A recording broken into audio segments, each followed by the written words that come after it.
A lot of people ask, when they talk about waterfowlers in general, and they talk about passion, you know, where do you get that passion? Where does it come from? It's hard to explain. In many instances, I can't put it in any other words to say than sometimes it's in your DNA. It's hard to say where that comes from. It's kind of it's almost a vocational calling, I think, for a lot of us. It's driven by passion for natural resources.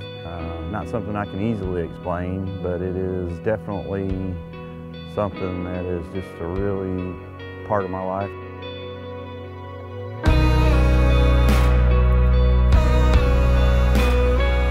Growing up, I knew I wanted to be a waterfowl biologist. I just always had this intrinsic pull to waterfowl. I knew that I needed to spend time in a wildlife profession, so I went to school and got my bachelor's in forestry and wildlife at Virginia Tech.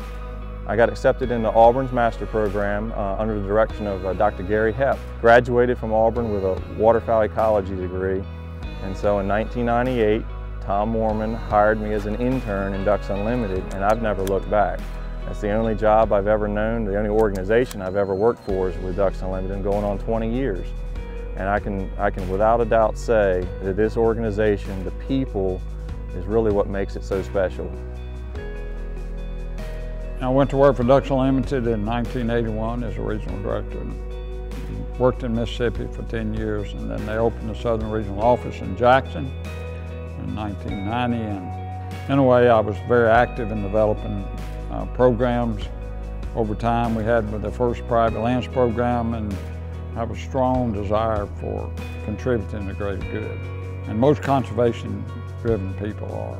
And you want to, you spend a career trying to make it better for the next generation, or ensure that the next generation are going to be able to enjoy some of the scenes like we were able to enjoy this morning.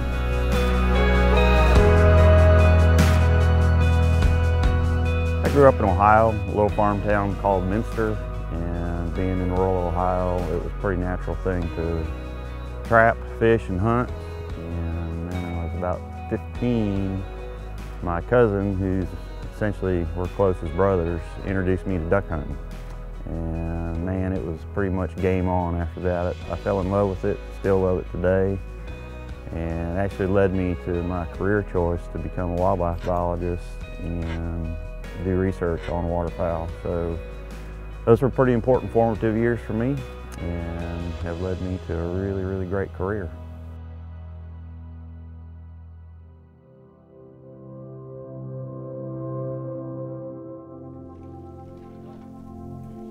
You think about the flights of birds we were seeing, and yeah, we shot a few, but how many thousands of birds are sitting out on Bailey that are going to go back to the prairies?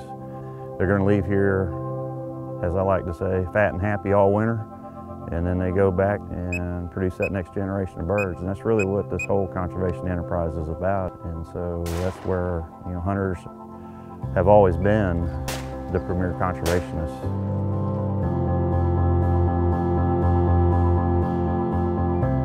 Well, leaving a legacy is important to me.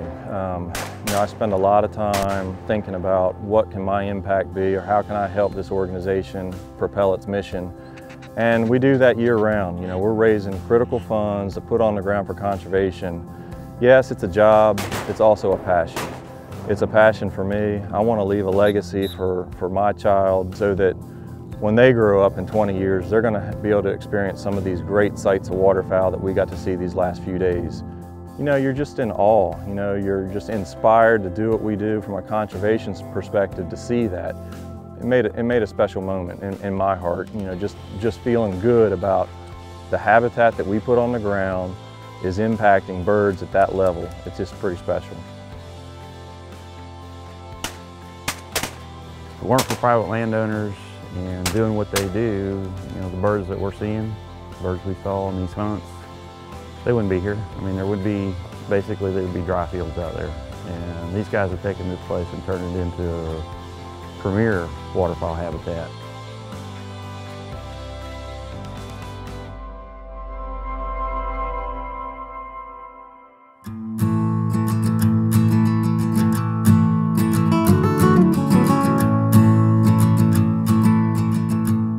We spent a lot of time and effort managing this piece of property for ducks.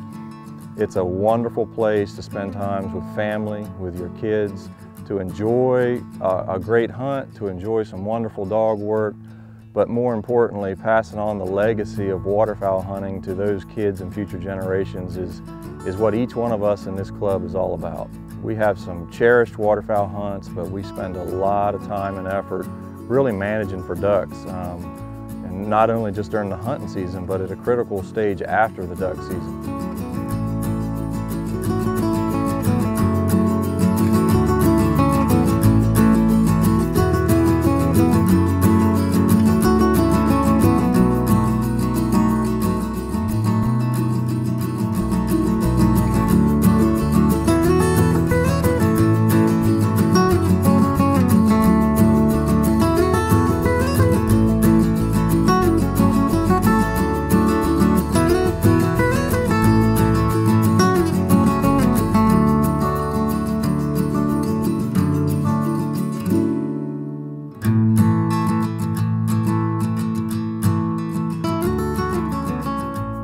It means a lot to me that this organization invests so much into delivering conservation. 250,000 acres a year, sponsored by 4,500 events with 55,000 volunteers. And this organization lives and breathes conservation, and that means a lot to me.